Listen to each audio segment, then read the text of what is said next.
We got a lot to get to today. All right, so we're live. Hello, YouTube. Good morning. Welcome to the Lurie Daniel Favors Show Experience. This is basically our opportunity to share with all of you the conversation that we are having here in Urban View, which is channel 126 on SiriusXM. And the reason we do that is because we realized after the 2024 election that, frankly, we had way too many people who just were not getting access to information. And we had known this for a long time, but we thought that we were doing enough here in Urban View. And I shouldn't say we thought we were doing enough here in Urban View. We thought that the work we were doing in Urban View was making its way into the zeitgeist, into the broader spaces. And to a certain extent it was. But what we quickly realized after the election was that we were overwhelmed. Our community was being overwhelmed with media, with a whole host of misinformation and disinformation campaigns that were basically designed to either convince our community, I'm talking specifically to Black people, to convince our community to either not vote at all or to not vote for the lead, one of the two candidates, one of the only two candidates who could win. We had a lot of people talking about third parties. While I love Dr. Cornel West, I think that he knows far too much about the way our political system works to have participated in this. And then things began to be a little more clear once we realized his financial situation. This is not about shade. This is about accountability. We're going to have to call a couple of people to the front of the class because of the things that are happening right now. I like to go light and airy on Friday. We're not going to go light and airy today because there's a lot of things happening that we now have to be crystal clear about. Let's talk about Project 2025, shall we? Because well, despite the fact that we spent since 2023 talking to people and talking about Project 2025, it wasn't really until 2024 when Taraji P. Henson at the BET Awards said, look it up, and told people about Project 2025. Wow, that was really squeaky. I squeaked my own. I startled my own self with how loud I screamed, look it up. Sorry to those of you whose eardrums I just busted. But when Taraji P. Henson said, look it up, and told people about Project 2025, that's when we began to see Google spikes and search spikes where everyone was like, oh, maybe Project 2025 really is a thing. But for a really long time, I remember being on these airwaves talking about it, and only because I have a relationship of trust with my audience. I have been in this seat on this microphone at Urban View since 2021, and prior to that, since 2017, I was coming on every week on Karen Hunter's show as her legal eagle, providing legal analysis. So I had a level of trust and integrity with my audience. And my audience, even though they weren't hearing about Project 2025 really anywhere outside of Urban View, recognized that we were not being hyperbolic. We were talking about something that really mattered, and they paid attention. But a lot of people didn't. A lot of people said Project 2025 was just hyperbolic. They said Project 2025 was just the Democrats' fear-mongering. I've got called a fear-monger a lot, particularly from people who basically wanted to say no reparations, no tangibles, no votes. And that, I get it, I understand it, but you ain't got that either. And we ain't got freedom or integration anymore. So there's that. But I remember being told we were being hyperbolic. And then I remember MAGA people. We had people call into this show and say, Donald Trump don't know nothing about no Project 2025. He is all about Agenda 47. And so we looked at Agenda 47. And we studied, because it was all available. For those who wanted to know, it was all available. We looked at Agenda 47 and we realized, oh shit, Agenda 47 is Project 2025, but in videos, not text, because Donald Trump understands messaging. He understands that most Americans don't have a reading comprehension level beyond the grade of a sixth grader. And I'm not thinking a sixth grader at a well-funded private school. I'm thinking a sixth grader at an underfunded school that is likely the ones that many of us have to battle and try to make better. That's a story for another day. But my point is, it was all there. It was all laid out. It was crystal clear. And even though Donald Trump spent a lot of time talking about how he didn't know anything about Project 2025, you want to know what this man did? This week, yesterday, I believe it was, Donald Trump puts out on his social media platform his acknowledgement, not just that he knows what Project 2025 is, but that the American government currently is being led by the quarterbacks of Project 2025, and he is excited about it. He puts out this notification. I have a meeting today with Russ Vought, he of Project 2025 fame, to determine which of the many Democrat agencies, most of which are a political scam, he recommends to be cut, and whether or not those cuts will be temporary or permanent. I can't believe the radical left Democrats gave me this unprecedented opportunity. They are not stupid people, so maybe this is their way of wanting to quietly and quickly make America great again. President DJT.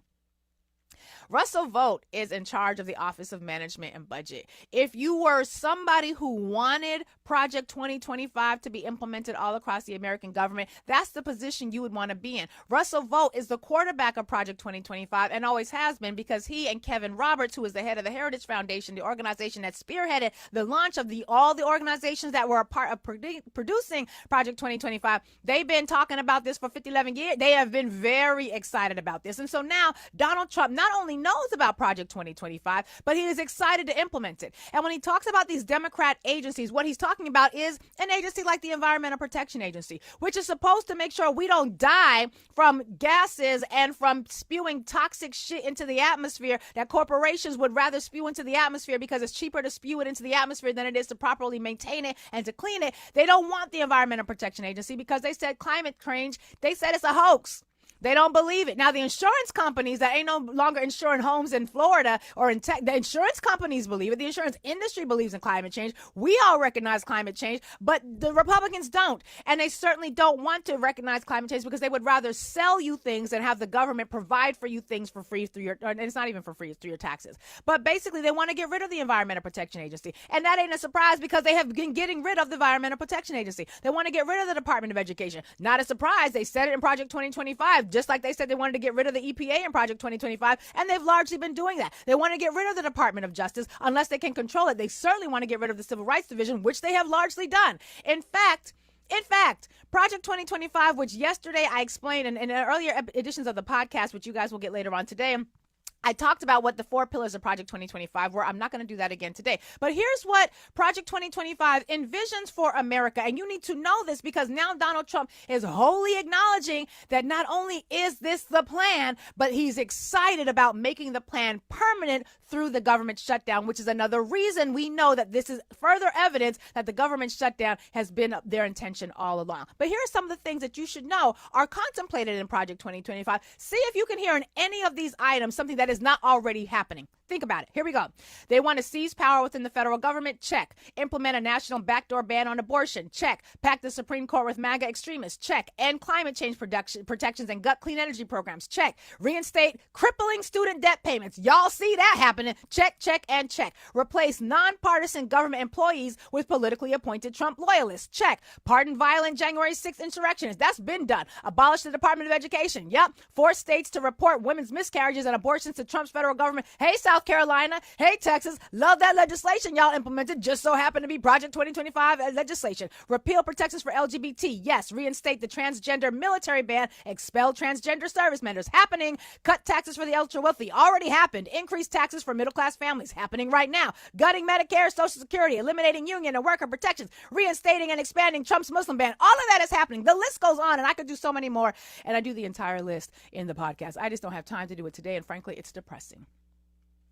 It's depressing because we told you this is what they were going to do. This was always the plan. And Kamala Harris said it. This was always the plan, as she quotes him in her commentary on this subject. She says Project 2025 was Donald Trump's blueprint to seize unchecked power within the federal government and restrict Americans' freedoms, and he is implementing it right in front of our eyes. So this is what we are up against. When we're talking about what's happening in this nation right now we can at least say, we told you so, and they lied. But we knew they lied. Y'all just didn't believe that they was liars who lied, but apparently they absolutely are. And you may recall that CNN and a whole bunch of other media sources said they did fact checks.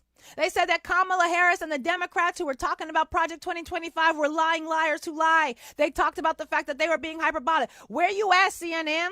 The man just told you that's exactly 922 pages, and several years later, now we can have honest conversations about just what this means. But what it means is that Project 2025, which you can still read, you can still download if you want some scary reading at night. What it basically means is that we are in a situation where everything we have said up until this point, we were telling the truth. So let's bring to the front of the class, the people who had a vested interest in lying to you. Where is Brother Ice Cube's platinum plan? Where is it? And the reason I want to know where it's at, because that was supposed to be a reason enough to not vote for the Democrats. Remember when he said they didn't want to meet with him, and he was upset about that, even though they had said that they was meeting with a whole bunch of people. And when the administration gave him people to meet with, he was upset because he wanted to meet directly with Kamala Harris and Joe Biden. Like, you have a history of civic engagement that we should rely upon and think is meritoriously deserved. I don't know what he thought. I'm actually looking for a screenshot right now because there's something I want to share with y'all that I have not been able to share because I put these things out in 2016 and my whole computer just shut down. So now I have to find it. So I'm looking at that while I'm trying to talk to y'all because it's a very important point I want to make. But remember the Platinum Plan? Remember, he said the Democrats didn't have a plan that he thought was going to be effective, and so he put forth. Where's the Platinum Plan now? We could use it since we don't have a democracy anymore. Where is Brother Cornel West, who has talked a lot about the fact that even though he knows that when you have a two-party system, a third-party candidate cannot win, and yet he sat in that position of convincing people that he had a shot. And I'm sorry, I know if you love a good third party, I apologize for what I'm about to say. You wasted your vote. Do third-party voting in your local municipalities. I vote third-party all the time because I have a working families party line in New York City, so I'm able to vote third-party, so I can do that. But you don't often have we don't have a single example of third-party candidates being able to do anything but disrupt. We have nothing but history of third-party candidates disrupting and basically throwing elections to the group that you don't want to win. And it happens every single time. So your vote is not a place where you should be protesting. Protest your elected officials, protest outside. Your vote is how you pick who will get to sit in a position of power and decide everything. And that's basically what's happening right now. And they have decided to completely eradicate civil fucking rights, integration. And now we have to figure out what this looks like. And we have some real good examples as to what it's going to continue to look like when you think about what happened in Chicago yesterday. And this is why I'm calling people to the front of the class. Where is Kodak Black? Didn't he tell people didn't he stand next to Donald Trump talking about how Donald Trump was good for him, even though he was getting a pardon? Where's Lil Wayne? We heard a lot about Lil Wayne crying about the fact that he wasn't selected for the Super Bowl. I get it. I understand it. You were disappointed. I mean, I like a good Carter 3. I haven't really stuck with it ever since that, but I understand it. But weren't you also standing next to Donald Trump talking about how he was going to be good for black people? Where are y'all at now? Where is your plan now? Because the people in Chicago actually could use a whole lot of help, because what we learned yesterday was that the night before, the apartment building wherein roughly 100 black families, black American citizens, for those of you who seem to think it's okay to demoralize and debilitate and abuse black people if they ain't American citizens, but black American citizens in the sleep that they were trying to occupy for themselves, basically got subjected to slave labor treatment, to slave catching treatment. I'm going to just explain what I mean by this. Imagine you are a part of a village, minding your village ass business. Maybe you are the village doctor, maybe you're the village teacher, maybe you're a farmer, maybe you work with the animals, you're grazing, whatever it is. Let's say that you are a part of a village. And that night, you and your villagers, you lay down, you go to sleep, because that's what you do at nighttime. You hear the sounds of the birds quieting down and the wind rustling among the leaves. And then all of a sudden, bam, you hear nothing but gunshots, which you don't actually know what those are because you ain't never seen or heard gunshots before. You got these strangers coming in who got this weird ass, ghost ass looking, pale ass skin, clearly not using washcloths, but they come into your community and they round you up. They separate the children. They got the children on one side. They got the mothers over here. They got the fathers somewhere else. The entire community is separated. You have people who are dead, who tried to resist, who have been slain. You have buildings in your village that have been set on fire, buildings that you and your community members built together, set on fire. And you have got these things now put on your wrist called chains. You ain't never seen no chains before because you ain't never been a captive before, but now you are headed marching miles towards the coast where you and the village members that you have known ever since you opened up your eyes for the first time and took your first breath, you are all marching your way to these dungeons known as slave castles, where you are then going to be forced to live. Let's say it's a detention center. You're going to be forced to live until the people who captured you put you through this pathway called a door of no return. You're going to enter these ships, which are really traveling concentration camps, and then be entered into the transatlantic slave trade. That's how these things often would happen when you were a part of a community that was being raided by somebody in these United States. I want you all to take a listen to this clip as to what happened in Chicago last night. And this is something that happened that was absolutely devastating and horrifying and disgusting and gross, and it enraged me in so many ways. I want you all to listen to this clip. And this is a clip. Hold on. I want to pull it up so you all can see this as well, because we're going to make sure that we are all on the same page today. And I want you all to see this because it's disgusting. Amina, this is actually, you know what? I'm not even going to waste the time on looking for it. I thought I had it up. I don't. Amina, 42. This is the clip with the Latino brother who was doing the 42. speak 42. If you could please play that, and then YouTube, I'm going to try to find the clip so y'all could see it. But for now, just use your listening ears and take a listen. Do you see that hundreds of agents raided an apartment complex in Chicago in the middle of the night, taking children out naked and detaining black U.S. citizens? This happened around 1 a.m. at a large apartment complex in the South Shore neighborhood of Chicago. Over 300 agents from ICE, FBI, ATF, and other agents showed up to the apartment complex. They came with helicopters, some people saying they saw Black Hawk helicopters, and it seems that they also came hidden in budget and U-Haul trucks. Officials from the government said that they did this because they were looking for 6 high-priority targets, including suspected members of Tren de Aragua. Even though they never showed a warrant while they were there, and they have not confirmed if they actually detained anyone that is a member of Tren de Aragua. Agents went into nearly all of the 100 apartments that were in the complex. They were busting down doors and dragging people out of their beds. There are reports of kids being zip-tied and being taken out buck naked. Black residents who are U.S. citizens also said that they were dragged out of their apartments. They were held at gunpoint, asked to give their name, date of birth, and asked if they had any warrant. They also separated people, black people in one van and immigrants in the other van. Reports say that between 30 to 40 people were disappeared that night.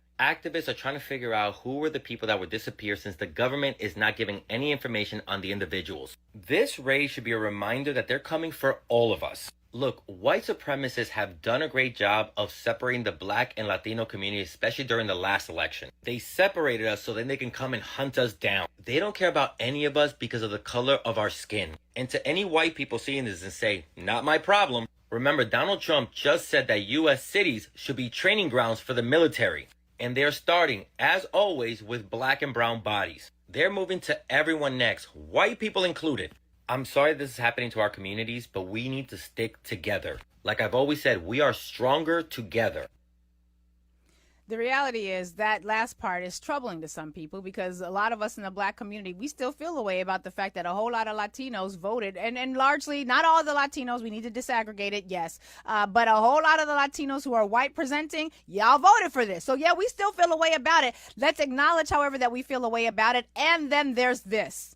These are slave catching tactics. This is the reason I started this particular segment with talking about what was happening or what could have happened while you were sleeping in a village is because I need us to be clear that these are slave ass catching ass tactics that they are now employing. And this was not a community of Latinos quien están hablando español. Nobody was playing mariachi. All right. These were black ass Americans, foundational black Americans. Okay, I gotta make it clear because a lot of y'all have been bam fucking boozled by a whole lot of black people who have benefited from you not voting in your own fucking best interests. I'm sorry. I don't mean to cuss at y'all. But I'm just feeling a way because when I hear about slave era tactics being employed against a community of people who were asleep in their beds, and then I'm thinking, well, what's going to happen when they get to Brevoort projects in Brooklyn? What's going to happen when they get to Marcy project? What's going to happen when they come to the other project buildings, when they come to the other communities? Because what I also did not see in this story or hear about in the stories that we often tell ourselves when we're talking about what was happening when our ancestors were being captured, I didn't hear what the resistance looked like. Because most of the time when these tactics are employed, the resistance is wholly absent. And so years ago, when I put out this following message on social media and got, quite frankly, a lot of people very upset, but I said the following thing. How does what happened at the end of Reconstruction factor into this hold my vote until you court me enough energy? Because there was a period, y'all may recall, where people said the Democrats ain't talking to me right. I know they got a plan, but they don't really have a plan that I think is appropriate for me. They didn't court me. They didn't come talk to me until it was time to get elected. And I get that. I understand that. But that is a version of electoral engagement that will forever keep us in a position of being undermined. Because quite frankly, your boss hires you And when your boss hires you, your boss has expectations. And if you don't meet those expectations, your boss ain't going to wait for you to come talk to the boss. The boss is going to tell you, you can't be here no more. When you go to vote, you are hiring someone to be your elected official. And then your boss and us have to stay on the people that you hired to make them do what it is that we want them to do. But there is this real embrace of this idea, well, you got to court me properly. You have to talk to me properly. As if we losing an election by having white nationalist people be able to be elected into these positions is not going to harm us more than anybody else. Your elections are not where you should be getting your sexual, that ain't your lover. You ain't gonna sleep with them. Well, I mean, you might actually, you might, you shouldn't, but you ain't looking for a lover. You're not looking for a pastor. You're not looking for somebody to date you delicately. You're looking for someone who will make decisions about how to distribute resources in ways that are not proactively racist. And you might not have a candidate to choose from that you actually like and endorse and support. You might have a candidate who is just the lesser of two evils. But you know what happens when you don't pick the lesser of two evils? You get more fucking evil. And when you don't have a plan to navigate lesser evil, chances are you also don't have a plan to navigate the more evil. So here's what I was saying and what other people were talking about when we were having these conversations. How does what happened at the end of Reconstruction factor into this I'm going to hold my vote until you court me enough strategy? What's the plan when racist vigilantes storm black neighborhoods with police escorts in 45's next term? I just need to know, because if you thought lynching campaign, now I said this in 2020, I'm just saying, if you thought lynching campaigns were a thing before, baby, let me tell you that we ain't seen nothing until we see how these folks wild out with their 3D printed guns and untraceable ammo. Which of the black celebrities telling folks not to vote is organizing the next Deacons for Defense? What's the lawsuit strategy? When Donald Trump finishes stacking the courts with explicit white nationalists, the Supreme Court has a 7-2 racist conservative majority, and they reinterpret the 13th Amendment to allow the return of race-based slavery. Did I miss that meeting? Because I just need the plan. Who's organizing the churches that many of us have no longer attending to be the safer space where we can organize, because our phones are tapped and social media organized finally realize that we can't organize for black liberation in broad daylight? Who's organizing the mutual aid drives? How are we preparing for the complete collapse of civil rights, such as they are, when violent racism is supported by the courts, your local police precincts, and armed militias? Where are you moving to? When they forcibly resegregate and bring back sundown towns, where are we going? What is the plan for when racist doctors refuse to perform surgeries, deliver your black ass baby, or admit your black body to the hospital and the local racist judge agrees and you are now forced out by the local militia? Who's going to be courting our votes then? Is one of the black leaders advising you to sit out during this election building up your local hospital infrastructure? Did they build a pipeline of black medical professionals in your area to handle what happens when black folks are no longer allowed to use the local hospitals again? What's the plan for when our kids are kicked out of the local schools because the return to ordinances that permit racial screening? Is there an underground safe black schools movement? Because we're going to need one once your local 45 supporting school board gets going. How are we preparing for the explicit theft of black homes and property? The last time we were here, thousands of black people were kicked off their land and they fled with nothing but the clothes on their backs. What is the plan for that? I hope the court my vote or else, or don't vote for that lady because she cackled too loud and she ain't really black anyway. I hope that crew has a plan for when the next black migration kicks off, as our folks have to flee the unrelenting racist violence that will be the hallmark of Donald Trump's next term. Does your favorite rapper turned uninformed political commentator have a plan for that?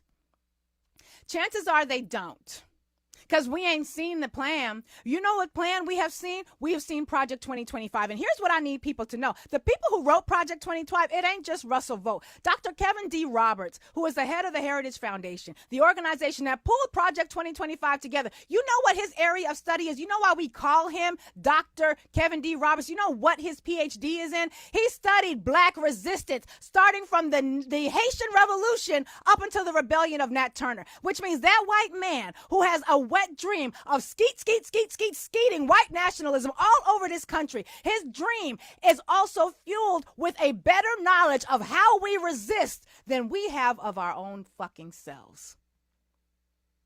So, here we are.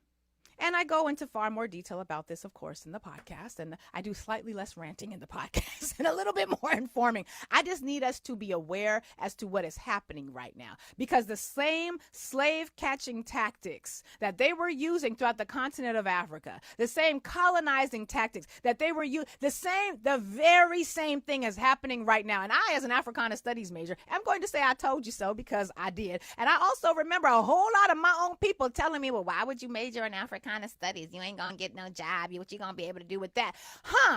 I might be one of the handful of people in this country, and I know it's a handful because I'm certainly not the only one, that actually has a level of knowledge that might match what that white man knows about us. So maybe, just maybe, as we think about how we navigate the new slavery era, perhaps we can finally stop listening to the charlatans and the Charlemagnes and the people who have benefited from doing nothing but causing confusion in our communities, encouraging us to be ambivalent about the Democrats. We know the Democrats are mamby-pamby. We understand it. We don't need to identify with that party. Political parties are tools. They are tools that you can use to either ensure that the least harmful option is going to be installed in the position of decision maker, or the best option is going to be installed in the decision making. But when you stay home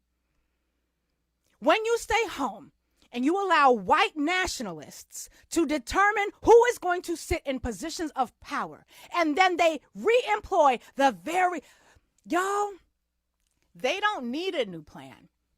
The only reason they needed Project 2025 was because the plans they had before were how to succeed with slavery. They needed Project 2025 because they needed a plan on how to dismantle what the 60 years of integration had brought us. So they could have reused the old playbook. They only needed Project 2025 to return to America's base level. Where is our plan? Who are you planning with? Who are you organizing with? Who are you listening to? Are the young boys in your life still listening to rappers who don't know a fucking thing about politics other than what they can get out of it? And I'm sorry, I don't mean for people to be catching strays. I love the brothers and sisters in the hip hop community who are standing for what's right. But really, did we need Sexy Red talking about like getting the Trump stimmies? Like really? Because if that's what was going to happen, where are they now? I would love to see the plan, and maybe they have one and I just am not plugged in. That could happen. That could totally be. Maybe I'm just not plugged in to the Sexy Red, Kodak Black, Lil Wayne, Snoop Dogg, all the rest of them, Ice Cube. Maybe they got a plan and we just don't know about it yet because we ain't in that economic bracket. Oh, speaking of economic brackets, they also got tax cuts because they are in the bracket of people who benefit the most from the financial decisions that this administration is making. So here we are. Welcome to Friday.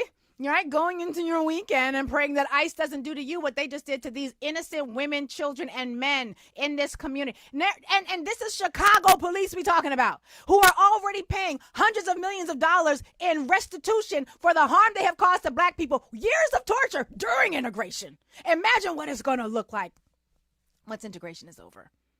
These are real times. These are real questions. We have serious issues. And I hope that these sorts of conversations, at the very least, while I am not giving you the latest rundown and all of the news that you're going to need and go into the weekend, I'll do that on Monday. God damn.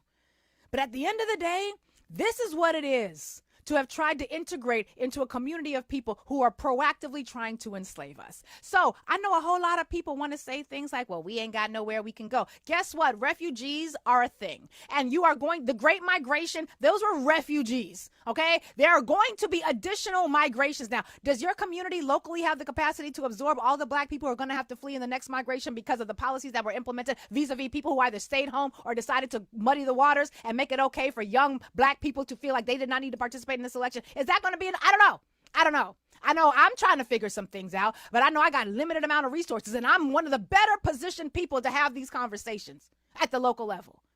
So I would suggest that you start joining organizations that exist. You may not like the organizations that they are currently constituted. Join them, take it over, and make it better in its own image, in an image that you can tolerate. You need to be in collaboration. Mutual aid, I know we got to have way more conversations about mutual aid because not enough of us are doing it. A whole lot of us talk about it. Not enough of us are doing it. We got to think about what it's going to look like to build different systems and what it's going to look like to hide.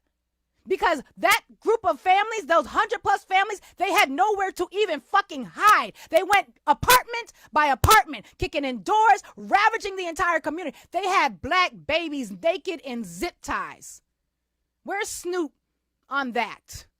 What's Ice Cube got to say about that? And if it ain't much of nothing, then let us forever regulate these parts of our community to a space of non-adherence when it comes to taking advice from them on these things. You can advise us on many things. What we need as a community for our best interest probably ain't one of them. You have lost all credibility there. And unfortunately, your loss of credibility isn't the only harm. The real harm is them babies who are zip-tied together and the lack of leadership that's going to pull us out of this fucking mess that we're in. I wish we could go back in time and warn our ancestors about what was happening. But the more I wish that, the more I realize we're right here and seeing all the warning signs and ain't nobody doing fucking enough about it. All right, it's Friday. We're going to go to commercial break. On the other side of it, Urban View, we are completely switching gears. We're going to talk about the arts. We're going to find love and joy. And we're going to recalibrate because we have other conversations that we're also going to have.